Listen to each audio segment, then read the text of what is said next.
अचानक आकाश में एक तेज रोशनी होती है और हिरोशिमा में रहने वाले करीब 70,000 मासूम लोग एक झटके में खत्म हो जाते हैं।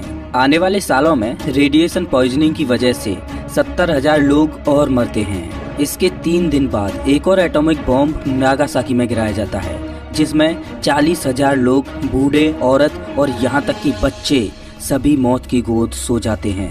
यूनाइटेड स्टेट्स ऑफ अमेरिका ने किसी भी जंग में इस्तेमाल किए गए बॉम्ब्स में सबसे बड़ा बॉम्ब वर्ल्ड वॉर 2 में गिराया था और तब से लेकर आज तक किसी भी देश ने एक दूसरे पर एटॉमिक बॉम्ब नहीं गिराए हैं। पर शायद अमेरिका ने जो किया वो हजारों लोगों की जान लेना नहीं था, बल्कि करोड़ों लोगों की जान बचाना था।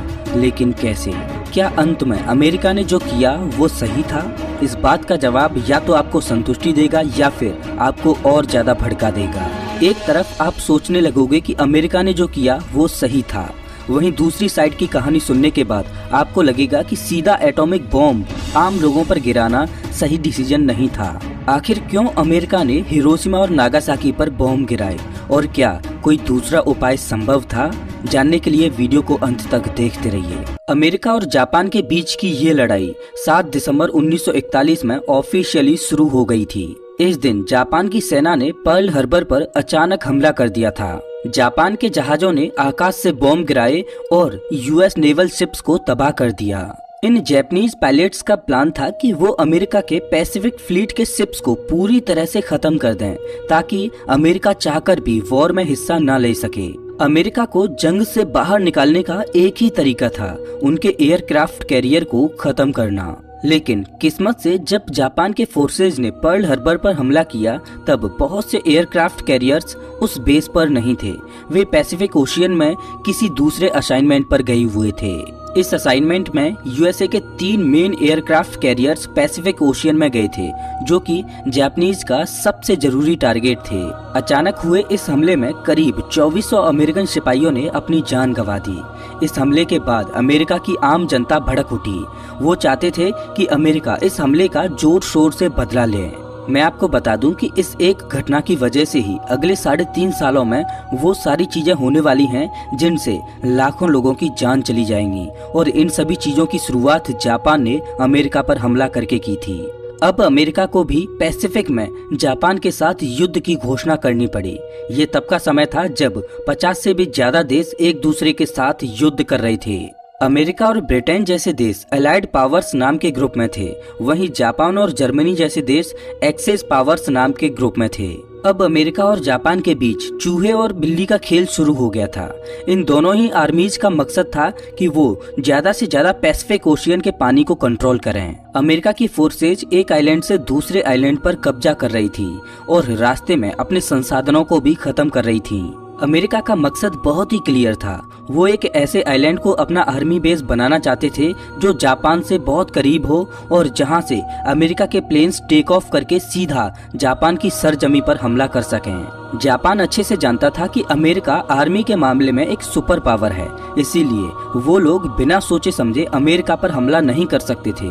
उन्हें अपने देश की रक्षा भी करनी थी और अमेरिका को ज्यादा से ज्यादा नुकसान भी पहुंचाना था। जापान ने सोचा कि अगर वो बच कर यूएस के फोर्सेज को नुकसान पहुंचाएंगे तो तंग आकर अमेरिका को अपने घर जरूर जाना पड़ जाएगा। इन दोनों देशों के युद्ध में जनहानि का बहुत नुकसान हुआ।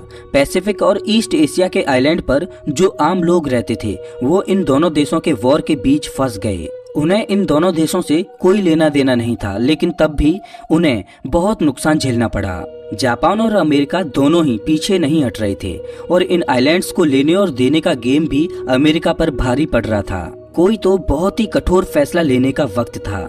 जापान के ऊपर एटॉमिक बॉम्ब्स गिराने की पहली सीढ़ी बैटल ऑफ ओकिनावा के बाद शुरू हुई। यूएस की आर्मी जापान के करीब आती जा रही थी। जापानीज सेना जानती थी कि अगर यूएस आर्मी ने ओकिनावा पर कब्जा कर लिया तो उनकी सरजमी पर भी कब्जा हो जाएगा। जब ओकिनावा को लेने का युद्ध शुरू हुआ तब दोनों ही पक्ष भारी मात्रा में कुछ न कुछ खोने के लिए तैयार बैठी थीं। अमेरिका ने ओकिनावा को लेने के अपने इस मिशन का नाम ऑपरेशन आइसबर्ग रखा। 1 अप्रैल 1945 को अमेरिका ने ऑफिशियली पानी से निकलकर ओकिनावा आइलैंड पर हमला करना शुरू कर दिया।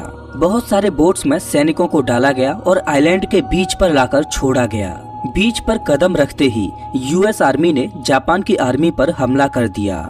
जापानीज आर्मी ने पहले से ही ऊंचाई पर अपने बेस बना लिए थे। वहां से वो यूएस सोल्जर्स पर गोलियां बरसाने लगे। जापानीज आर्मी किसी भी हालत में हार नहीं मान सकती थी।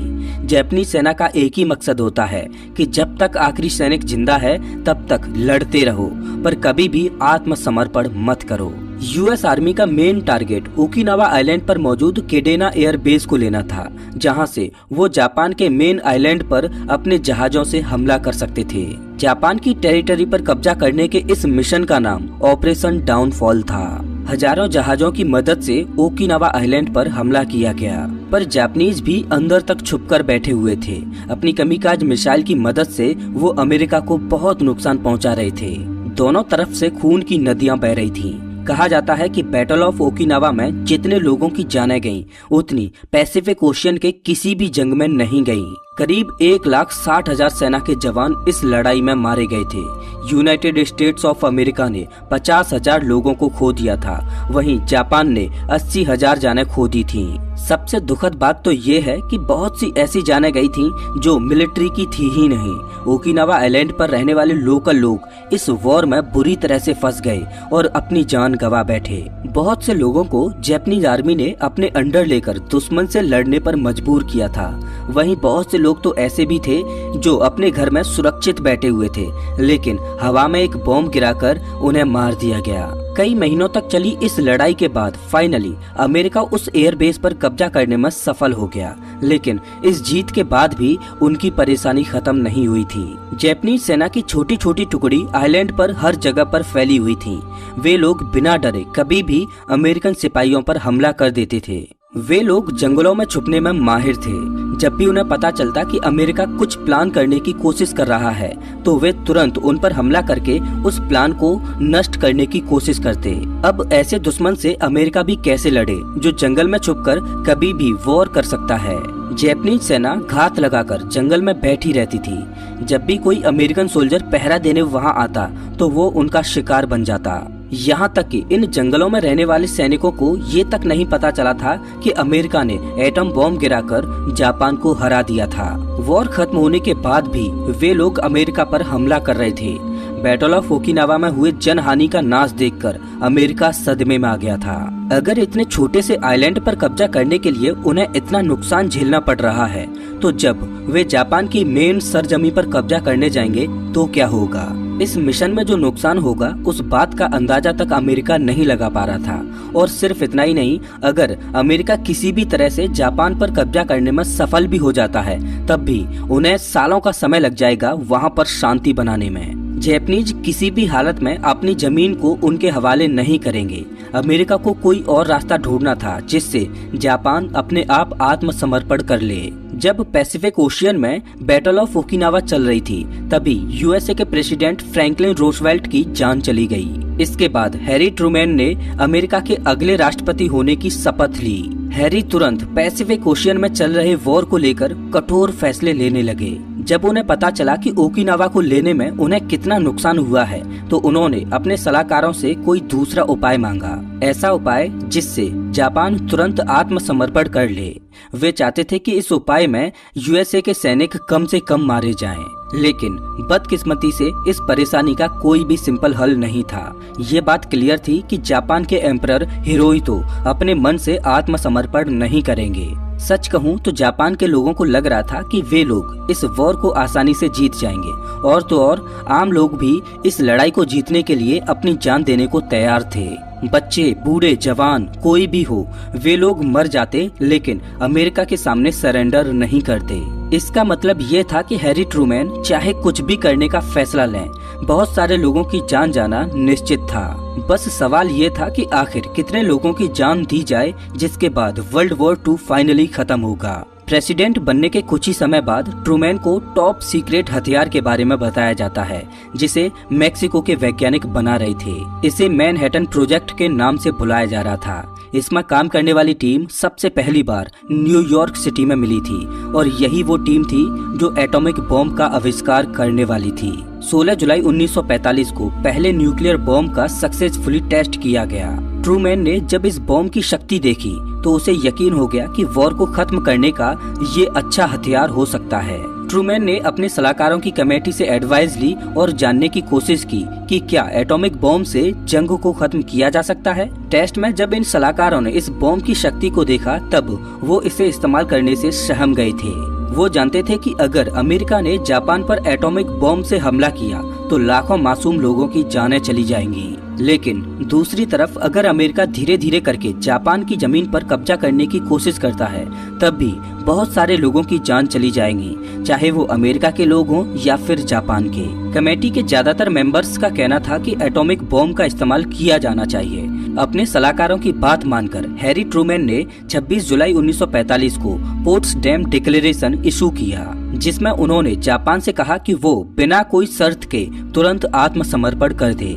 ट्रूमैन ने साफ साफ लिखा था कि अगर सरेंडर नहीं किया गया तो जापान को पूरी तरह से नष्ट कर दिया जाएगा। जापानीज लीडर्स ने इस प्रस्ताव को खारिज कर दिया। उन्हें कोई आइडिया नहीं था कि एटॉमिक बॉम्ब जैसी कोई चीज अमेरिका के पास है। यही एक सबसे बड़ी प्रॉब्लम है जो आज सामने आती है। बहुत से लोग कहते हैं कि जापानीज को पता ही नहीं था कि एटॉमिक बॉम्ब क्या है। उन्हें तो लग रहा था कि अगर अमेरिका जमीन के जरिए उन पर कब्जा करने की कोशिश करेगा तो वे आसानी से अपना बचाव कर लेंगे, और अगर इसमें भी वो हारने लगे तब भी वो अमेरिका को इतना नुकसान तो पहुंचा ही देंगे कि वो शांति समझौते के लिए मान जाएगा। इस समझौते में वो अपनी शर्त आराम से डाल सकते हैं। अगर उन्हें पता होता कि अमेरिका एटम बॉम्ब छोड़ने की बात कर रहा है तो शायद जापानीज लीडर्स तुरंत आत्मसमर्पण कर देते। अमेरिका चाहता था कि जापान बिना कोई शर्त रखे सरेंडर कर दे। अब जब उन्हें एम्परर हिरोहितो से कोई जवाब नहीं मिला तो हैरी ट्रूमैन ने एटॉमिक बॉम्ब को इस्तेमाल करने का आदेश दे दिया। 6 अगस्त 1945 को एक बोइंग B-29 प्लेन ने टाइनियन आइलैंड से उड़ान भरी। उस जहाज में था टाइनी बॉय नाम का पहला एटॉमिक बॉम्ब। एग्जैक्टली 8:15 पर B-29 के क्रू ने अपने मैप पर हिरोशिमा को देखा। उन्हें बॉम्ब को गिराने के ऑर्डर दे दिए गए और हिरोशिमा से करीब 31,000 फीट की ऊंचाई पर लिटिल बॉय बॉम्ब को गिरा दिया गया। गिरने के ठीक 44 सेकंड बाद एटॉमिक बॉम्ब हिरोशिमा से 15,000 फीट ऊपर फट गया। कम से कम 70,000 लोग तुरंत ब्लास्ट की वजह से जलकर राख में बदल गए। जापानीज सत्ता को आखिरकार पता चल गया कि ट्रूमैन किस लिए उन्हें सरेंडर करने के लिए कह रहा था। हिरोशिमा पर पहला बॉम्ब गिरने के बाद जापानीज सत्ता पूरी तरह से हिल गई थी।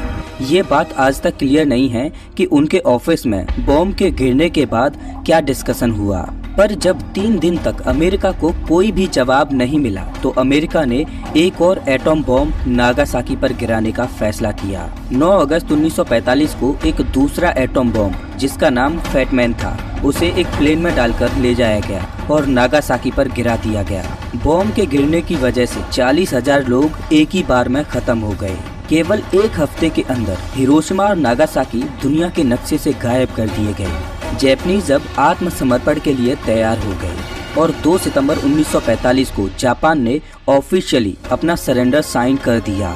अब इस घटना के बाद दुनिया में सबसे बड़ा सवाल पैदा हुआ कि क्या अमेरिका का एटॉम बॉम्ब को इस्तेमाल करना सही था? क्या किसी और तरीके से जापानीज गवर्नमेंट को सरेंडर करने के लिए मजबूर किया जा सकता था, या हजारों जापानीज लोगों की मौत होना तय था? मैं आपको दोनों तरफ की कहानी बताऊंगा। एटॉम बॉम्ब्स गिरने के बाद जब जापान ने अमेरिका के सामने आत्मसमर्पण कर दिया तब कुछ बेहद ही चौंका देने वाली जानकारी अमेरिका के सामने आई। एटॉम बॉम्ब गिरने से पहले जापानीज गवर्नमेंट को लग रहा था कि अमेरिका जमीन के जरिए उनके ऊपर हमला करने वाला है। वे लोग जानते थे कि अमेरिका कहां पर लैंड करेगा और इसीलिए उन्होंने अपने सैनिकों को उस जगह पर पहले से ही तैनात करके रखा हुआ था ताकि अमेरिका पर ज्यादा से ज्यादा नुकसान पहुंचाया जा सके। इन सैनिकों के ऑर्डर्स बेहद ही क्लियर थे, जितना ज्यादा हो सके अमेरिका के जवानों को खत्म करो। सैनिक अच्छे से जानते थे कि वे लोग अमेरिका को रोक नहीं पाएंगे, इसीलिए उनका मकसद यही था कि उन्हें इतनी चोट पहुंचाई जाए कि वो भाग खड़े हों। जापानीज सैनिकों के लिए आत्मसमर्पण करना भी ऑप्शन नहीं था। जापान की सत्ता भी अच्छे से जानती थी कि उनके आम लोग आत्मसमर्पण करने से मर जाना ज्यादा बेहतर समझेंगे। इस बात की जानकारी मिलने के बाद अमेरिका के ऑफिशियल्स विश्वास करने लगे कि उनका एटॉमिक बॉम्ब को गिराने का सही फैसला था। जापान में करीब 70 मिलियन लोग रहते थे और कहा जाता है कि बच्चे से लेकर बूढ़े सभी अपनी कंट्री को बचाने के लिए लड़ाई करने वाले थे। अमेरिका को नहीं चाहते हुए भी लाखों आम लोगों को मारना पड़ता। इसीलिए उन्होंने निष्कर्ष निकाला कि एटम बम के गिराने से उन्होंने न केवल अपने सैनिकों की जान बचाई है बल्कि बहुत सारे जापानीज लोगों की भी जान बचाई है। एक और बहुत बड़ा पॉइंट दुनिया के सामने ये रखा जाता है कि वॉर किसी भी देश और उनके लोगों के लिए सही नहीं है। एटम बम ने इस जंग को खत्म किया था, इसीलिए इनका इस्तेमाल करना भी सही था। एक एग्जाम्पल के लिए बता दूं कि मार्च 1945 में अमेरिका ने जापान के टोक्यो शहर पर इंसेंडिनरी बॉम्ब्स गिराए थे। इस तरह के बॉम्ब हर जगह पर भारी आग लगा देते हैं। टोक्यो शहर भी आग की लपटों में जल गया था और कहा जाता है कि इससे करीब 1 लाख लोगों की जान चली गई थी। तो क्या एटम बॉम्ब इससे अलग है? इन दोनों बॉम्ब्स के लॉन्ग टर्म इफेक्ट बहुत अलग हैं। टोक्यो के बहुत सारे लोगों ने अपने घर के साथ साथ अपनी जान गंवाई थी, लेकिन जो लोग बच गए थे उन्हें किसी भी तरह के रेडिएशन पॉइजनिंग का डर नहीं था। वहीं एटॉमिक बॉम्ब के गिरने से जो लोग बच गए थे उनके अंदर कैंसर का आना लगभग निश्चित था। एक घर को दोबारा बनाया जा सकता है, लेकिन रेडिएशन से हुई मौत को रोका नहीं जा सकता। अमेरिका का ये भी कहना था कि अगर जापानीज गवर्नमेंट सरेंडर कर भी देती है तब भी सेना की बहुत सी टुकड़ी इस डिसीजन को एक्सेप्ट नहीं करेंगी और जंगल में छुपकर धोखे से अमेरिका के बेसेज पर हमला करने लगेंगी। अमेरिका के जनरल्स ने अंदाजा लगाया कि उन्हें 10 साल तक करीब 10 लाख सैनिक लग जाएंगे जापान की सिचुएशन को कंट्रोल करने में। तब तक वर्ल्ड वॉर भले ही दुनिया के लिए खत्म हो जाए, पर अमेरिका को लगातार लड़ाई करते रहना होगा। ये बात भी आपके लिए जानना बहुत जरूरी है कि एटम बॉम्ब गिरने के बाद भी जापानीज लोगों को लग रहा था कि वो लोग जीत जाएंगे। जापान की सत्ता को खुद लोगों के सामने आकर कहना था कि हम युद्ध हार गए हैं और आप लड़ाई करना बंद कर सकते हो। जब हैरी ट्रूमैन ने अपना प्रेसिडेंट का ऑफिस छोड़ा तब उनसे पूछा गया कि क्या जापान पर एटम बम गिरा के उन्होंने सही किया। तब उन्होंने साफ कह दिया कि जापान ने इस जंग को शुरू किया था और हमने बस इसे खत्म किया है। ये सुनने में बचकाना लग रहा हो, लेकिन ये बात आज भी सच है कि अमेरिका के लोग जापान से बदला लेना चाहते थे। उन्होंने पर्ल हार्बर पर जो अटैक किया था वो बेहद ही गलत था। कुछ इतिहासकारों का कहना है कि अगर ट्रूमैन डिसाइड करते कि वो एटम बॉम्ब का इस्तेमाल नहीं करेंगे तब अमेरिका की आम जनता जोर जबरदस्ती करके एटम बॉम्ब्स को इस्तेमाल करने के लिए मजबूर कर दी। वॉर में अमेरिका के सैनिक लगातार मर रहे थे। जब उन्हें पता चलता कि मैक्सिको में एटम बॉम्ब की टेस्टिंग हुई है तो वो लोग पक्का गवर्नमेंट से उसे इस्तेमाल करने के लिए लड़ते। ये बात भी बहुत लोगों द्वारा कही जाती है कि अगर हैरी ट्रूमैन ने बॉम्ब को किसी ऐसे आइलैंड पर गिराया होता जहां कोई नहीं रहता तो बॉम्ब की नष्ट करने वाली शक्ति को देखकर जापान पक्का आत्मसमर्पण कर देता। बहुत से वैज्ञानिक मान रहे थे कि इस शक्ति प्रदर्शन से जापान जरूर डर जाएगा, लेकिन दूसरी तरफ मिलिट्री के लोग कह रहे थे कि इससे कोई फायदा नहीं होगा। जापान के लोग जंग में इतनी ज्यादा सजगता से घुस आए थे कि केवल शक्ति प्रदर्शन करने से कोई फायदा नहीं होने वाला था। हो सकता था कि जापान की सत्ता सोचे कि अमेरिका बस ऐसे ही डराने की कोशिश कर रहा है। इसीलिए अंत में फैसला लिया गया कि बॉम्ब को ऐसी सिटी पर गिराया जाएगा जहां पर बहुत सारे लोग रहते हों और जहां पर मिलिट्री के लोग भी भारी मात्रा में हों। अब एटम बॉम्ब को कहां गिराना है इस बात का फैसला हैरी ट्रूमैन ने नहीं लिया था। ये फैसला आर्मी के जनरल्स के हाथ में था। हिरोशिमा और नागासाकी को इसलिए चुना गया क्योंकि दोनों ही जगहों पर मिलिट्री उपकरण बनाने वाली फैक्ट्रीज थी। अब ये जानकारी एक दूसरे सवाल को पैदा करती है कि एटम बॉम्ब को डायरेक्ट उन फैक्ट्रीज पर ही क्यों नहीं गिराया गया। जापान में बहुत से आइलैंड ऐसे थे जहां पर केवल मिलिट्री बेस थे और जहां कोई भी आम इंसान नहीं जा सकता था। अमेरिका ने उन जगहों पर एटम बॉम्ब क्यों नहीं गिराया? इस सवाल के ऊपर भी कई सालों से बहस चली आ रही है, लेकिन इसका कोई भी क्लियर जवाब सामने नहीं आया है। इसीलिए अमेरिका पर आरोप लगाए जाते हैं कि एटम बॉम्ब को गिराकर उन्होंने सही नहीं किया। अगर बॉम्ब को गिराना ही था तो उन्हें ऐसी जगहों पर गिराना था जहां पर मासूम लोगों की जान नहीं जाती। आज के इतिहासकार कहते हैं कि अमेरिका ने जानबूझकर आम जनता पर बॉम्ब गिराया। अमेरिका ने टेररिस्ट जैसा प्लान करके जापान की सत्ता को आत्मसमर्पण करने के लिए मजबूर कर दिया। एटम बम को इतने सारे सिविलियंस पर गिराने के बजाय अमेरिका बहुत सारी दूसरी चीजें भी कर सकता था। आज के बहुत से एक्सपर्ट्स मानते हैं कि केवल शक्ति प्रदर्शन से भी अमेरिका वॉर को जीत सकता था। अगर एटम बम को ऐसी जगह पर गिराया जाता जहां से जापान के मिलिट्री लीडर्स उस जगह को देख सकते थे, तो वो जरूर बातचीत करने के लिए राजी हो जाते। जापान के मिलिट्री लीडर्स अच्छे से जानते थे कि वे लोग ये जंग हार रहे हैं, इसीलिए वे भी एम्परर हिरोहितो को बातचीत करके जंग को खत्म करने की सलाह देते। बस फर्क इतना था कि जापान शांति के बदले अपनी कुछ शर्तें भी रखता। यही चीज अमेरिका को नहीं चाहिए थी। अमेरिका चाहता था कि बिना कोई शर्त रखे जापान उनके सामने घुटने टेक दे। इस बात में कोई शक नहीं कि 1945 के समय में अमेरिका की आम जनता जापान पर एटम बम को गिराने के लिए पूरी तरह से सपोर्ट कर रही थी। ये बात हमें माननी पड़ेगी कि 1945 के हालात हम आज के समय में अच्छी तरह से समझ नहीं सकते। आज के समय में हर जगह पर शांति है, इसीलिए आम जनता भी एटम बम जैसे खतरनाक हथियार को इस्तेमाल करना सही नहीं समझती। लेकिन एक बार सोचकर देखिए कि अगर किसी देश ने हमारे भारत के किसी अहम मिलिट्री बेस को तबाह कर दिया तो हमारा जवाब क्या होना चाहिए। तो दोस्तों, इस वीडियो में बस इतना ही। वैसे आप हमारा ये वीडियो कौन से शहर से देख रहे हो हमें कमेंट करके जरूर बताएं। अगर आपको ये वीडियो अच्छा लगा हो तो इसे लाइक करें और ऐसे ही वीडियोज के लिए चैनल को सब्सक्राइब करें, साथ ही बेल आइकन दबाएं।